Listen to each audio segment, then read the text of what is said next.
창세기 23장 1절부터 20절까지 말씀을 다 같이 한 목소리로 봉독하겠습니다. 시작.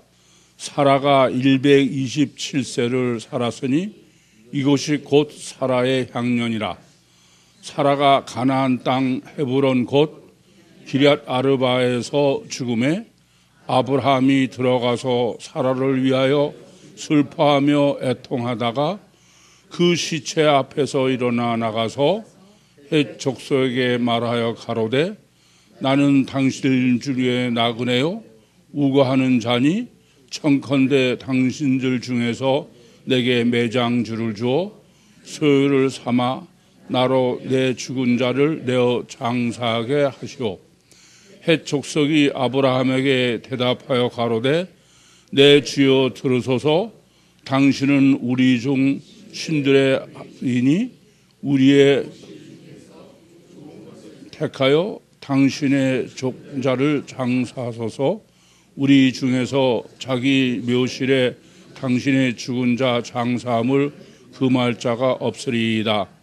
아브라함이 일어나 그 땅 핵서 향하여 몸을 굽히고 그들에게 말하여 가로되 나로 나의 죽은 자를 내어 장사하게 하는 일이 당신들의 뜻일진데 내 말을 듣고 나를 위하여 소할의 아들 헤브론에게 그로 그 반머리에 있는 막벨라 굴을 내게 주게.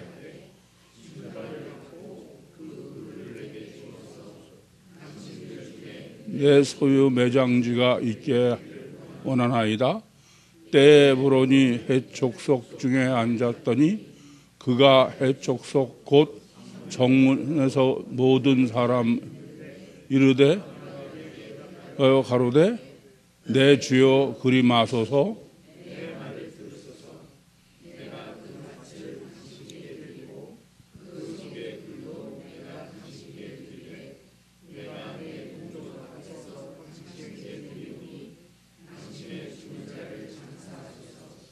아브라함이 이에 그 땅 백성들 대하여 몸을 굽히고 그 땅 백성이 듣는 데서 에브론에게 말하여 가로되 당신이 합당히 여기면 청컨대 내 말을 들으소서. 당신에게 주리니 당신은 내게서 받으시오. 내가 거기 장사. 에브론이 내게 대답하여 가로되 내 주여 내게 들으소서. 당신 사이에 어찌 교개하리이까. 당신의 죽은 자를 장사하게 하소서. 아브라함이 에브론의 말을 듣고 에브론의 헷 족속이 듣는 데서 말한 대로 상국에 통용하는 은 400세겔을 달아 에브론에게 주었더니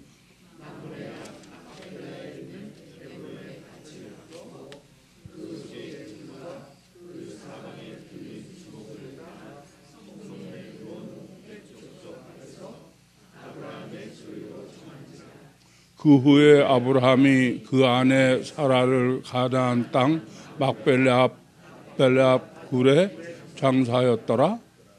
아브라함은 곧 헤브론이라. 이와 같이 그 밭과 그 속의 굴을 헷 족속 소유로 정하였더라. 아멘. 창세기 정립이 중요하고 또 어려운 것은 창세기는 제일 첫 번째 성경이기 때문에 모든 개념의 첫 단추, 첫 번째가 전부 거의 창세기에서 정립을 해야 돼요. 그렇기 때문에 창세기 우리 1, 2, 3장은 무려 몇 년씩 걸쳐서 정립을 했습니다만은 오늘 우리가 지금 정립하게 되는 가나안의 땅에 지금 사라를 장사한 이 장사의 신학도 첫 단추예요. 그러니까 창세기 1장부터 문서 지금 23장에 아브라함이 사라를 장사 지내는 것이 장사의 첫 단추입니다. 그러니까 본문에서 장사의 신학을 정립해라. 그것이 하나님의 뜻이요 설정이다. 그렇게 보시면은 본문에서 장사의 신학을 정하는 게 얼마나 중요하냐, 그 점을 충분히 우리가 인식할 수 있을 거로 여겨집니다. 우선 지금 본문을 보시면은 그 사라의 장사를 굉장히 강조하고 있어요. 보시는 대로 1절부터 20절까지가 지금 사라의 장사 지내는 내용 아닙니까? 근데 이게 왜 이렇게 강조냐? 지금 이 사라 외에 뭐 이전 다른 사람은 말할 것도 없어. 그건 뭐 그냥 누가 죽었다 이런 식이고, 아브라함을 장사 지낼 때도 아브라함은 장사라는 말도 없어요. 창세기 25장 7절에서 9절까지 석절에 아브라함이 뭐 나이가 차서 죽어가지고 조상에 돌아갔다, 그런 거지. 지금 사라를 장사 지내는 내용 같은 내용이 전혀 없다 이겁니다. 또 이삭이 죽을 때도 마찬가지예요. 창세기 35장 28절과 29절 단 두 절에 걸쳐서 뭐 나이 이제 늙고 그래서 죽었다, 그게 다야. 이제 그렇게 보시면은 지금 이 사라의 장사, 죽어서 장사 지내는 게 무려 20절에 걸쳐서 기록하고 있다. 그러면은 어느 정도 강조법인지 이해되시죠?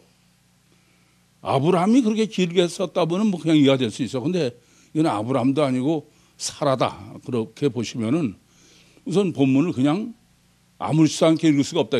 이건 지금 사라의 장사를 엄청 강조하고 있다.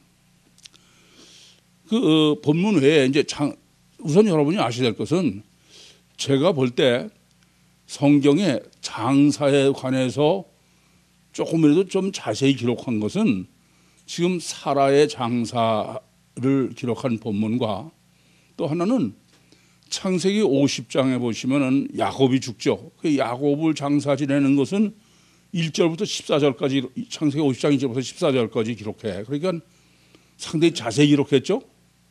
이게 굉장히 강조법이죠. 그러고는 구약의 그 장례를 자세히 기록한 게 없습니다. 그러고 보면은 구약 성경에서는 장례 신학으로 정립하는 데 있어서 가장 두드러진 두 군데는 어디냐면은 사라 장사 지낸 것과 야곱을 장사 지낸 거예요. 신약에 와도 장사에 대해서 자세히 기록한 건 없습니다. 누구만 있냐면 예수님만. 예수님은 네 복음서가 다 예수님을 장사 지낸 것에 대해서 자세히 기록하고 있어요. 이제 여기까지를 생각해 보시면은, 자, 지금 보세요. 구약에서는 사라와 야곱, 신약에서는 예수님밖에 없어. 그렇게 보면 이 사라의 장사가 왜 이렇게 중요하냐, 그 생각을 안 할 수가 없습니다. 그러면 이제 사라의 이 장사를 바로 정립하려면, 조금 전에도 말씀드렸지만 구약에서는 사라 말고는 누구요? 야곱의 장사입니다. 그러니까 사라의 장사의 신학을 정립하려면 야곱의 장사의 신학을 정립하라. 그게 성경 구조의 강조법이에요. 그럼 왜 이렇게 지금 사라 후에 아브람도 죽고 이삭도 죽고, 근데 그거는 전혀 뭐 장사라고 얘기할 수가 없어. 그런데 야곱의 장사는 왜 이렇게 자세히 기록하고 있느냐, 이걸 생각하셔야 지금 사라의 장사를 성경이 강조하고 있는 이유를 가늠할 수 있다 이거예요. 왜 그러냐? 사라는 지금 하나님께서 창세기 12장 1절과 2절에 내 본토 친척 아비 집을 떠나 내가 지시할 땅으로 가라. 그게 어디예요? 가나안입니다. 근데 이건 사라는 가나안에서 죽어서 가나안에 묻혔어. 그러니까 상관이 없는데, 야곱은 뭐가 문제냐면은 하나님이 이렇게 약속을 하셨는데 야곱이 죽은 장소는 어디예요? 애굽인 거야. 애굽이면 그냥 애굽에 장사 지내면 되는데 굳이 가나안에 갖다 장사 지내라 그래요. 그러느라고 기록이 복잡해. 물론 그 야곱은 당시의 총리 대신인 요셉이 아비니까 뭐 기록이 더 자세히 있을 수 있죠. 그러나 다른 사람이라고 그래서 뭐 야곱이 장사 지낸 것과 다르게 한 게 아니에요. 그렇게 보면은 야곱의 장사 기록을 자세히 한 것은 어떤 의도냐? 반드시 가나안에 가서 묻혀야 돼. 아시겠어요? 가나안에 반드시 장사되는 것을 지금 그것을 강조하고 있다. 그것은 야곱의 장사로서 알 수 있습니다. 이해되시죠? 그러면 이제 사라의 장사에 대해서 이제 조금 생각이 달라져. 우선 바로 아셔야 될 것은 사실은 본문은 지금 20절에 걸쳐서 길게 기록하고 있지만 본문의 초점은 전혀 사라가 아니에요. 사라의 죽음이 아니다 그런 얘기예요. 어디에 있느냐? 가나안에 있어. 가나안. 이 점을 아셔야 돼. 그래서 지금 매장지의 문제지 사라의 문제가 아니다. 그러니까 사실은 장사의 문제가 아니고 장사를 지내는 곳의 문제예요. 그래서 조금 전에도 야곱이 애굽에서 죽었는데 왜 가나안에 갔다가 장사를 지내느냐? 그것은 장사 지내는 곳이 문제다. 그것은 바로 하나님께서 아브라함에게 약속하신 창세기 12장 1절 2절의 성취다. 그렇게 우선 보셔야 되겠어요. 그래서 사라는 지금 이제 그 가나안에다 장사를 지내는데 그냥 장사 지내면 됩니다. 지금 본문에도 보시는 대로 그 아브라함이 지가 살던 곳의 해쪽 속의 지방에 그 에브론에 있는 마므레에 막벨라 굴과 그 땅을 사서 거기다 장사 지내지 않습니까? 그런데 공짜로 주겠다는 거야. 근데 굳이 아니라는 거예요. 꼭 돈을 주고 사겠다. 이게 지금 그 본문이 강조법이죠. 반드시 사야 된다 겁니다. 예, 왜 그러냐? 지금 아브라함이 영원한 자기의 소유주를 삼는 거예요. 지금 본문의 의미는. 그러니까 그냥 장사 지내는 게 아니고 돈 주고 사가지고 영원히.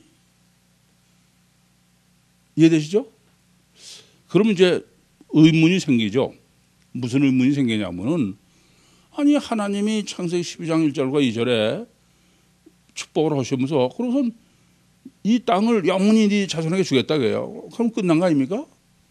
근데 굳이 또 이 아브라함은 400세겔을 주고 사는 겁니다.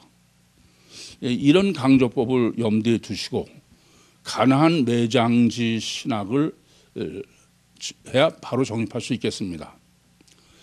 우선 그 장사 지내는 매장지라는 의미의 신학이 어떤 거냐? 매장지가 왜 이렇게 중요할까? 지금도 그 매장지가 굉장히 중요하죠. 가끔 그 전에 요새는 별로 볼 수가 없는데 뭐 집을 진다든지 뭐 도시 계약한다 이러다 하는데 보면은 그 어느 그 무덤이 하나 있는데 그 주인하고 뭐 합의를 못했는지 주인을 못 찾았는지 모르지만은 그거만 냉금한 다고 다른 데는 다 파헤친 걸 봤어. 예, 매장지는 그건 뭐 손을 못 대요. 그렇게 그건 절대로 중요하다. 그런 것을 우리나라에서도 알 수 있습니다. 그럼 왜 이렇게 중요하냐? 매장지라는 의미는 어떠냐 하면요. 뭐 더 말할 것 없이 육신 사후에 시체를 갖다 묻은 거예요. 그렇죠? 근데 그 시체를 그냥 갖다 묻었다 그러면 매장지인데 그게 그런 의미가 아니라 왜 이렇게 매장지가 중요하냐면 육신 사후에 영원히 거할 처소예요. 영원히. 이게 육신은 잠깐 살다가 죽고 나서는 거기에 영원히 있는 곳이다. 그런 얘기입니다. 그래서 지금 아브라함이 우선 이 막벨라 굴을 매입하는 거는 그냥 일시적으로서는 안 되겠다 이거야. 영원히 자기 땅이 되게 되겠다 이겁니다. 그래서 굳이 이 공짜는 싫다. 그러고선 지금 돈을 주고 샀다 그런 말이 됩니다. 그럼 왜 이렇게 매장지가 중요하고 영혼의 의미를 가졌느냐? 이건 그 유일신 신앙이나 다른 거나 다 마찬가지예요. 제가 왜 영성 세미나를 인도하면서도 사람은 그 영생의 본능이 있다. 부활의 본능이 있다. 그러면서 그 증거를 뭘 돼요? 무덤이야, 무덤. 아시겠어요? 뭐 더 말할 거 없죠. 뭐 육체의 부활이요 영생을 의미하는 것으로 피라밋을 보면 알 수 있지 않습니까? 피라밋이라는 게 어떤 겁니까? 그 사람은 죽어서 장사 지냈는데 그걸로 끝난 게 아니야. 다시 이제 회생해가지고 영생한다 그런 얘기죠. 그렇게 보시면은 인간의 영적 본능은 이 매장지의 어떤 영적 그 본능의 믿음을 가지고 있느냐 하면은 사후 영생, 우리 논리로 하면은 천국의 영생을 하는, 이해되십니까? 그런 의미다 이게. 사람은 누구나 영적 존재이기 때문에 하나님을 믿든 안 믿든 이렇게 매장지, 무덤을 중요시 여기고 영원한 존재로 여기는 것은 본능적으로 인간은 육신 죽으면 끝나는 게 아니라 육신의 영이 영원히 거할 곳이다. 그런 실제의 비유다. 그렇게 보시면 되겠습니다. 이제 그렇게 보시면은 지금 가나안에 장사 지내는 것은 그럼 당연히 필연이죠. 왜냐하면은 하나님께서 영원히 아브라함에게 자손을 주겠다 그래서 거기다 장사 지내야지. 그래 맞지 않습니까? 이건 뭐 당연한 얘기입니다. 그러니까 지금 아브라함이 은 400세겔을 주고 산 것은 우리 지금에서 무슨 아브라함 당대가 그런 게 아니야. 이건 의미 자체가 자기 소유주를 삼았다는 게 영원한 소유다. 그것을 더 나아가면 천국에서 거하는 의미다. 이제 그것을 이제 아브라함이 그 막벨라 굴을 사서 거기다가 사라를 장사 지내고 또 아브라함도 거기서 살다 죽었으니까 그 장사 지내고 그렇죠? 또 이삭도 거기서 살다 죽었으니까 그 장사 지내. 그러면 또 되는데 지금 야곱은 애굽에서 죽었어요. 근데 애굽에서 죽을 때가 최소한도 아브라함이 지금 해쪽 속에서 이 에브론에 있는 막벨라 굴을 사서부터 167년 최소 그 이상 지난 후야. 왜냐? 아니 지금 그 사라가 죽은 것은 아직 야곱이 낳기 전 아니에요. 야곱 이삭이 장가들기 전이니까. 그렇죠? 이삭은 24장에 리브가하고 결혼하지 않습니까? 근데 결혼하고 나서 40세에 그 장가 들었는데 이삭이 야곱은 60여나 돼서 났어. 야곱을 낳은 게. 그러고선 그 애굽에 가서는 147세에 죽었어요. 아니 애굽에 가서 130세였죠? 그리고 17년 더 살다 147세에서 죽었어. 그러면 최소한도 지금 막벨라 굴을 매입해서부터는 최소 167년이 지난 후입니다. 그런데도 막벨라 굴에다 갖다가 굳이 장사를 지내는 거야. 이런 성경의 의미는 뭐냐면은 그냥 뭐 단순히 아브라함 당대의 소유라는 의미가 아니라 무슨 소유? 영원한 소유. 영원한 소유. 이것을 강조하고 있는 거다. 그러니까 이 지금 아브라함이 막벨라 굴을 산 것은 영원히 사후에 영원히 있을 곳. 영적으로는 어디예요? 천국의 실제성이다. 그래서 구원은 늘 가나안의 입국이 구원이죠. 그렇게 보면 야곱은 반드시 가나안에 들어와서 영원히 묻혀야 돼. 안 그래? 그래요? 이제 그러고선 생각하시면은 이 지금 왜 아브라함이 굳이 그러면 하나님이 주셨는데 꼭 돈을 주고 사서 그렇게 해서 매장지를 삼아서 영원한 처소를 여기느냐. 이게 이제 가나안 구원의 신학입니다. 하나님은 이미 창세기 12장에 약속하셨고 그 후에도 계속 약속하시는 것이 가나안 땅은 영원한 너한테 내가 주고 너한테 복을 주고 네 자손이 뭐 하늘의 별같이 많고 똑같이 약속을 하셨어. 근데 하나님하고 인간은 어떤 구원의 관계냐면은 인격적 구원 관계예요. 하나님이 주셔도 내가 인격적으로 받을 수 있어야 돼. 바로 그것을 가시어로 표현한 게 뭐냐면은 돈을 주고 사는 거예요. 하나님이 일방적으로 주시는 것으로 완성이 아니다 이거예요. 아브라함이 소유주를 삼아야 된다 이겁니다.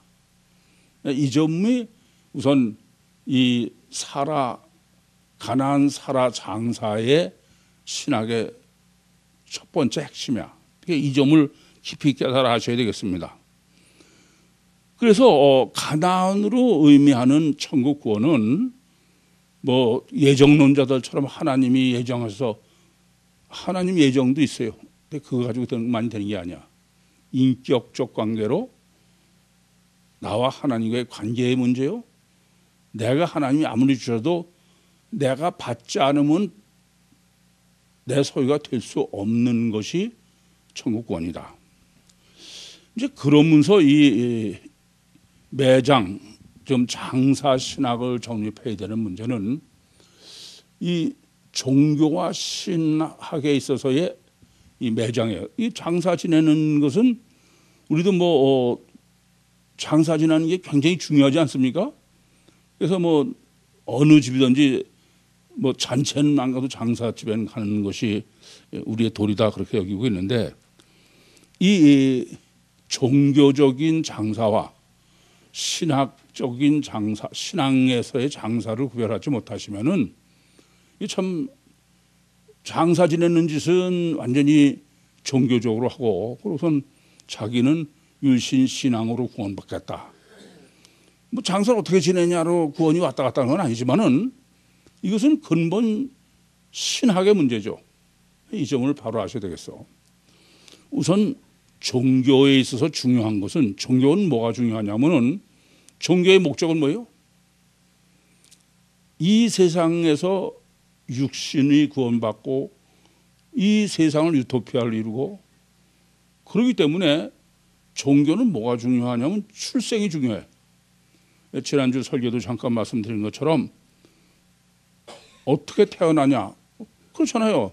금수저로 태어나야 금수저로 살다가 금수저로 죽는다. 그게 종교적인 출생의 의미일 것입니다. 그러니까 이 종교는 죽는 게 출생이 중요한 것처럼 장사도 중요해요. 제 얘기는 죽음이 중요하다는 의미보다 장사가 중요하다 이겁니다. 왜 그런지 아세요? 완전히 끝났으니까. 끝나서 중요한 거야. 그 점을 아셔야 되겠어. 그래서 종교는요, 이 육체가 중요한 거죠. 우리가 이게 참 아셔야 될 문제는요, 요새 무슨 서양식이 들어와가지고 그 장사 지낼 사람을 얼굴에 화장을 하고 그렇게 그건 신학, 성경적으로는 신학적으로는 전혀 안 되는 얘기예요. 그건 여전히 뭐가 중요한 거예요? 육체가 중요한 거야. 저는 오히려 우리나라의 염이죠, 염. 그게 훨씬 영적이에요. 그런 거지, 그게 무슨 짓이야? 신앙은 육체는 전혀 의미가 없는 거예요. 이 땅에 어떻게 살았냐가 중요한 게 아니야. 그래서 죽는 게 중요하지 장사가 중요하지 않아요. 그냥 우리가 보기에는 무슨 뭐 기독교라고 그러면서도 무슨 어떻게든지 뭐 6.25 때 무슨 했던 위패를 뭐 그거를 뼈를 찾아왔다 그런 게 대단한 거로 여기는 게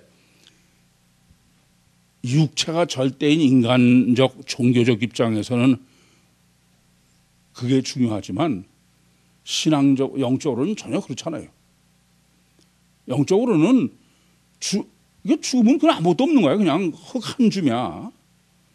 전 지난번에도 설교하면서 그런 말씀 드려서 제가 유언했어요. 제가 만약에 죽거든 아무것도 남기지 마십시오. 뭐 하다못해 낙골당 필요 뭐 무슨 낙골당이 왜 필요해? 아무것도 없는 그냥 흙 한 줌인데 그건 전혀 틀린 얘기예요. 천국 가는 게 문제지. 안 그렇습니까?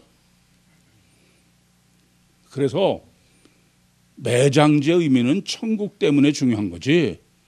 무슨 뭐 분봉을 어떻게 하느냐, 뭐 낙골당에 넣느냐, 무슨 수목장을 지는 그게 무슨 의미가 있어요? 사람은 죽는 순간 영혼 이미 천국 가 있는 거야. 근데 그런 보이는 것에 아직도 의미를 부여하고 중요하면은 그거는 신앙이 아닙니다. 네, 이 점을 좀 바로 그리스도인은 좀 바로 알아야 돼. 무슨 그 뭐하러 그냥 저 같으면 그래. 뭐 시신에다가 뭐 화장비 야 그 얼굴에 화장하지 마셔. 무슨 의미가 있어? 봐서 뭐해? 그건 아무것도 없는 건데. 안 그래요?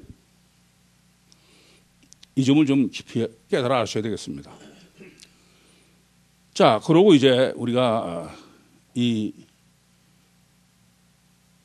사라의 장사의 신앙을 정립함에 있어서는 이 가나안 막벨라의 장사의 신학을 좀 정리해야 되겠습니다. 우선 그 하나님은 어떻게 설정하셨느냐 이 점을 좀 생각하셔야 이 가나안 막벨라로 지금 계시하고 있는 장사가 어떤 의미인지를 정확하게 알 수 있어요. 우선 아셔야 될 것은요. 그 가나안 막벨라 굴은 가나안이죠. 근데 지금 아브라함이 그 해석 쪽에서 은사벽으로 샀어요. 그런데 여기에 누가 장사 지냈냐가 중요하다 이겁니다. 누구 장사 지냈냐? 여기에는 아브라함과 사라. 그건 지금 살아서 있으니까 아시겠어요? 아브라함도 사라도 다 막벨라 굴에 장사됐어요. 또 이삭과 리브가가 막벨라 굴에 장사됐습니다. 그리고 야곱과 레아예요. 야곱과 레아만 막벨라 굴에 장사됐어요. 이 점이 대단히 중요해요. 이건 6명밖에 장사 안 지냈습니다. 아브라함의 후손이도 그 후에는 거기다 장사 지낸 사람이 없어. 그러니까 무슨 말이 되냐면은 막벨라 굴의 장사는 이 외에는 생각해 보세요. 이스마엘도 아브라함의 아들 아닙니까? 근데 이스마엘은 막벨라 굴에 장사되지 않았어. 더 놀라운 거는 막벨라 굴에는 레아만 장사 지내야 돼. 라헬은 안 된다고 합니다. 그게 하나님의 설정이야. 야곱은 인간적으로 라헬이 이뻐 사랑해서 뭐 요셉도 베냐민도 그런 여러 가지 문제가 있었잖아요. 근데 하나님은 아니에요. 레아예요. 그래서 이 라헬은 막벨라 굴에 장사되면 안 되기 때문에 올 때 길에서 죽게 하는 거예요. 거긴 장사되면 안 된다고 합니다. 그래서 막벨라 굴에 장사 지내게 된 것은 레아밖에 안 되는 거예요. 그러면 우선 아시겠죠? 어떤 의미냐? 그 순혈의 문제요. 이 성경은 창세기 5장 1절부터 이하에 인류의 족보가 쭉 기록되죠. 근데 그 족보는 어떤 족보냐 하면은 성경은 사실은 죽은 아벨이 셋에 침몰했다. 그래서 아담 후손이 셋이 이렇게 이어가죠. 그리고 아브라함, 이삭, 야곱 이렇게 흘러가는 겁니다. 어디까지요? 메시아까지. 마태복음 1장 16절까지 이어가는 것입니다. 그런데 이 중요한 것은 그 막벨라 굴로 하는 것은 이렇게 순혈주의만 해당하는 거야. 아까도 그 순혈에 해당하지 않는 이스마엘은 안 되는 거예요. 라헬도 순혈이 있는 사람이 아니야. 순혈이 있는 건 누구예요? 레아라 이거예요. 그래서 막벨라굴에 장사되지 못하는 겁니다. 그럼 이제 하나 더 알 게 있어요. 그렇게 보면 이제 아브라함과 이삭과 야곱까지는 순혈이 완전하죠. 근데 야곱부터는 12지파가 이제 생기는 거야. 근데 원래 순혈주의로 하면은 누구예요? 유다입니다. 근데 유다는 뭐 어디다 장사 지고 그런 거 없어. 근데 창세기 50장 29절에 보시면은 요셉을 장사 지내. 요셉이 또 창세기가 아니고 29절에서 장사가 아니고 죽죠. 그래서 죽을 때 요셉이 유언을 해요. 너희가 이제 가나안으로 들어갈 텐데 내 해골을 꼭 치고 가라. 들어가라. 그래서 나중에 그 가나안을 정복할 때 요셉의 해골을 갖고 오죠. 그럼 요셉은 어디 장사됐을까요? 막벨라가 아닙니다. 왜요? 막벨라에는 요셉이 안 들어갔다는 게 굉장히 중요해. 막벨라는 순혈이야. 요셉은 누구의 아들이야? 라헬이니까 안 되는 거야. 그러면 그 순혈은 무슨 순혈이냐? 영적 순혈이야. 육적 순혈이 아니다 이겁니다. 그래서 요셉은 가나안에 들어가긴 들어가는데 요셉은 어디다 장사 지내냐 하면은 세겜에. 그러니까 그 땅이 어디냐면 에브라임 땅이에요. 나중에. 그래서 그 여호수아서 24장 32절에 보면은 요셉을 갖다가 그 세겜 땅 에브라임 야곱이 자기 요셉에게 준 땅이다. 거기 장사했다 그렇게 기록하고 있어요. 무슨 말씀이냐면은 굳이 지금 그 애굽에서 죽은 12지파의 모든 자손 중에서 요셉만 가나안에 들어와. 가서 장사 지내. 그런데 어디다 지낸다고요? 막벨라가 아니다 이겁니다.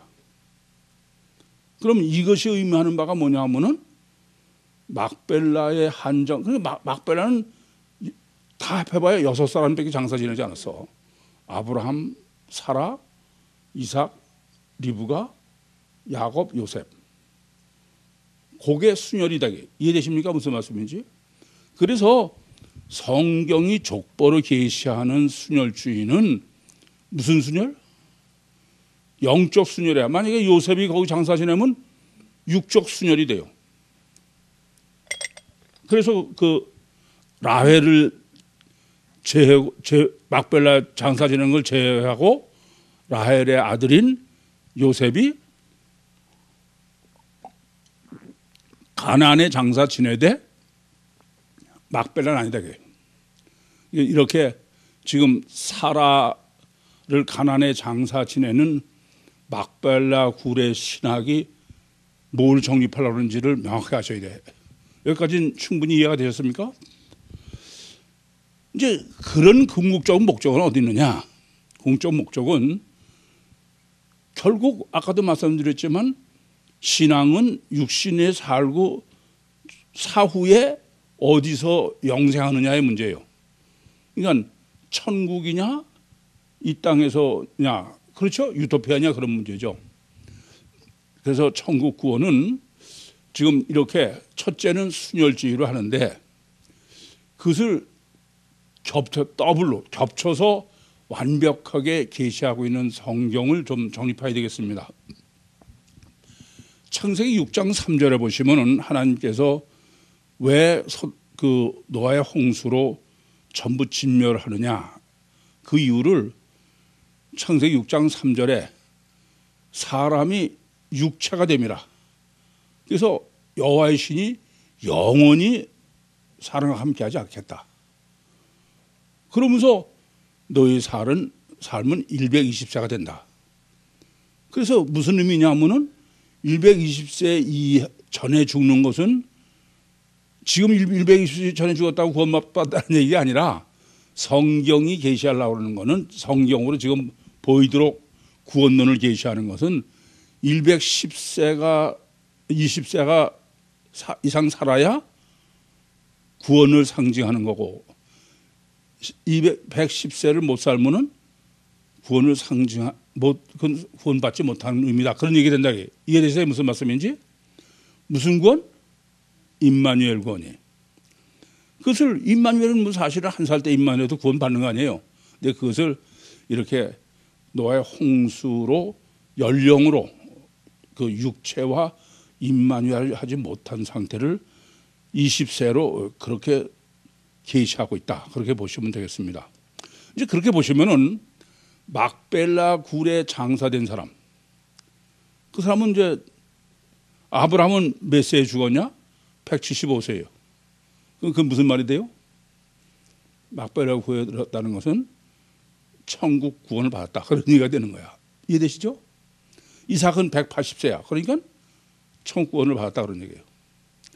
야곱은 몇 살? 147세. 그러니까 애굽에서 죽어도 안 돼. 어디 와서 장사를 어디다 지내야 돼? 막벨라다 해야 돼. 이해되시죠? 무슨 말씀인지 이제? 이렇게 그 완전한 구원론을 장사지, 이게 막벨라 굴과 그 사람의 나이로 이렇게 성경이 정립해 주는 것이다. 이제 그러고선 요셉을 생각해 봐야 돼요. 요셉은 몇 살에 죽냐면 110세에 죽어. 그래서 110세에 죽으면 그럼 구원 안 받았다는 얘기일까요? 아니, 그럴까봐 요셉은 누구보다도 가난에 반드시 해고를 갖고 들어와야 돼. 이건 구원은 받았다 그런 얘기입니다. 이해됩니까? 그런데도 요셉이 110세에다가 막벨라에 장사되지는 못해서, 그 말은 뭐냐면은 우선 순혈주의 영적 순혈이 아니라는 의미고, 그렇다고 구원 좀 받았냐 안 받았냐는 사실 따질 필요도 없죠. 근데 어쨌든 구원은 받긴 받았어도 요셉의 구원은 막벨라 구원이 아니다. 이런 의미가 되겠죠. 이해되겠습니까? 이런 것을 지금 그 장사지, 매장지의 신학과 또 그 하나님께서 연령으로 계시하시는 구원에 이것을 전체적으로 정립을 해야만 되는 게 바로 지금 가나안 장사의 신학이다. 그렇게 보시면 되겠습니다. 이제 그러면서 마지막으로 우리가 정립해야 될 문제는, 이 조금 전에도 말씀드렸지만 다른 데는 장사의 신학이, 장사했다는 게 뭐 두절 석절밖에 없어요. 장사라는 말도 없고. 그런데 지금 성경 최초로 창세기 23장에 장사의 신학을, 장사의 내용을 엄청 강조하고 있는데, 이런 지금 창세기 23장의 신학을 정립함에 있어서는 어떤 전제를 해야 되느냐 하면은 아브라함의 신앙의 역정을 다 정리해라. 무슨 말씀이냐면은 아브라함은 창세기 12장에 시작되죠. 그 12장 1절 2절에 내 본토 친척 아비 집을 떠나서 내가 너에게 지시할 땅으로 가라. 예, 믿음이 뛰어난 거죠. 육체 부인한 거야. 그러나 흉년이 들어가지고 애굽에 가서 마누라 팔아먹는, 제가 널뛰기 신앙이라고 그러죠. 인간은 아무리 아브라함이 뭐 믿음의 조상을 해도 육체 우선은 어쩔 수가 없다. 그래서 항상 신앙은 늘을 뛰는 거야. 영적이었다가 육적이었다가. 여러분도 다 마찬가지예요. 그러니까 영적이고 육적을 늘 뛰는 겁니다.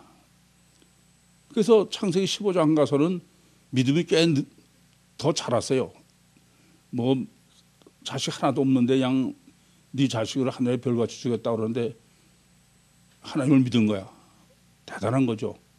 그래봤자 또 불에 흉년 들어서 불에 싹가지고 마누라 팔아먹는 거야. 여전히 늘 뛰는 겁니다.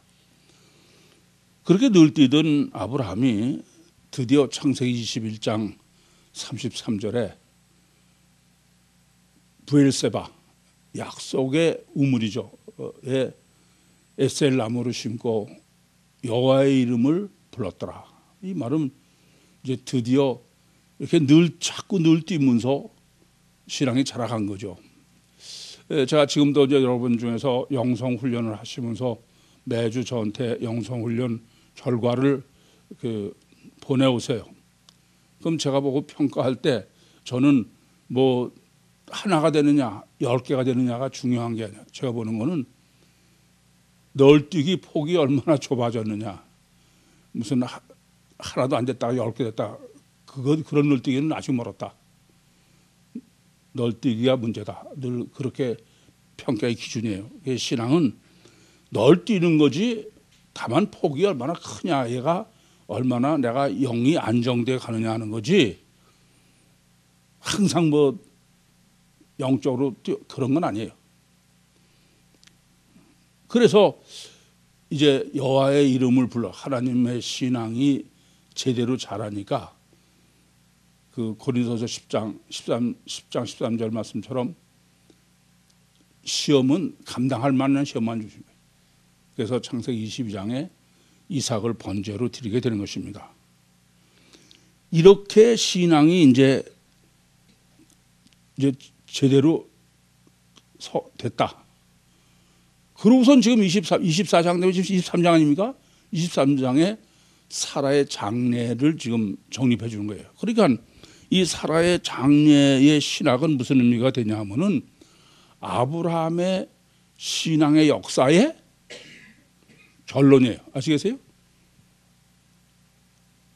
그래서 이제는 그 막벨라구를 사야 되는 영적으로 하나님이 그전에는 자식을 준다더니 뭐 하나도 없어 이런 사람이 이제는 자식의 문제가 아니고 영적이요 천국 문제라는 이것에 지금까지 아브라함의 신앙이 도달했다. 그런 얘기가 됩니다. 그래서 이 지금 아브라함의 신앙의 완성이다. 그렇게 보시면 되죠. 이게 그 가나안에 장사하고 그래서 그 영의 천국권의 영원한 매장지를 하나님이 주신 것을 맹신하는 게 아니라 돈을 주고 꼭 사야 되고 영원한 매장지로 되고 이것은 참 그 신앙 중에 가장 어려운 점은요. 지난번에도 잠깐 말씀드렸습니다만은 시간성이에요. 이게 하나님의 뜻이 분명하다고 합니다. 그런데 이건 분명한데 이 타이밍이 너무 어려워. 저는 아주 그냥 뼈저리게 느껴요. 하나님한테 그 구유복음의 은사를 받는 때부터 저는 이건 마태복음 24장 14절 모든 족속에 이 복음이 꼭 전해져야 된다. 그것은 하나님이 하실 거에 대해서는 저는 의심해야 적 없어. 그러니까 뭐 어떤 경우가 와도 그는 흔들리지 않고 지금까지 왔죠. 근데 제일 어려운 거는 시간이야. 그래서 지금이 하라고 그러시는 건가? 그래 해보면은 또 아니고, 예, 그게 신앙을 키워가는 하나님의 방법이시더라고요. 미리 시간을 알려주시면 그건 신앙이 안 돼. 예, 그때는 안타까워하면서도 꼭 지나면은 맞다 하나님이 그렇게 돼요. 그러면서 지금 이제 아브라함의 신학의 결론이다 그랬으니까 아셔야 될 거는 이 지금 그 사라의 가나안 장사의 신학을 이 창세기 23장만 가지고는 이건 도저히 왜 그러시는지 알 수가 없어요. 이 성경은 여전히 제가 늘 말씀드린 대로 코끼리여야 돼. 전체 통일성에서 떠나서 성경 해석하는 건 그건 성경 해석이 아닙니다. 그것을 모르면은 뭐 지금 이 가나안 장사의 신학을 올바로 정립할 수가 없어요. 이 점을 다시 한번 명심하시기 바랍니다. 성경은 전지전능하시고 절대선 절대의고 알파의 오메가이신 최선으로만 하시지 차선으로 하실 수 없는 하나님의 말씀에서 동시에 인간의 말, 완전히 하나님이 계시하신 말씀이기 때문에 절대로 모순이 있으면 안 돼. 이 점을 모르시면 인간은 참 불행하게도 코끼리 다리에 집착하면은 코끼리는 못 보는 거예요. 인간은 다 능력에 한계가 있어서. 그래서 코끼리를 고민하시는 신앙이 되어야 되겠습니다. 그러면서 이제 마지막으로 이제 그 장사의 신학을 좀 마지막 정리를 해야 되는데, 아까도 잠깐 정리해 드렸습니다. 야곱의 장사와 이런 장사를 좀 정리할 필요가 있는데, 우선 여러분이 보셔서 그 시체를 중요시하는 장사, 지금 사라 장사는 시체는 중요하지 않아요, 그죠? 근데 시체를 중요하게 지낸 장사가 뭐이세요? 야곱입니다. 거기다 향재를 넣고 이렇게 해서, 그러지 않습니까? 그건 시체가 중요한 거야. 요셉도 창세기 50장 26절에 보면은 향재를 넣었다 그랬습니다. 예수님도 똑같아요. 그래 안 그래요? 그럼 우선 아셔야 될 것은 이것은 전부 시체를 중요시하는 거예요. 그러면 그것은 신앙의 종교예요? 그건 신앙이 아니에요. 종교지. 이해됩니까? 이 점을 아셔야 돼. 시체가 중요한 거야. 그러면서 하나 더 아실 게 있어. 지금 야곱을 장사 지낼 때 지금 사라도 시체를 중요해서 뭐 향을 넣었다, 재를 넣었다 그런 건 하나도 없어요. 그렇죠? 근데 야곱만 그래. 나중에 요셉하고. 그 말은 뭐냐 하면은 애굽으로 내려간 이스라엘 사람들은 유신 종교의 신앙이에요.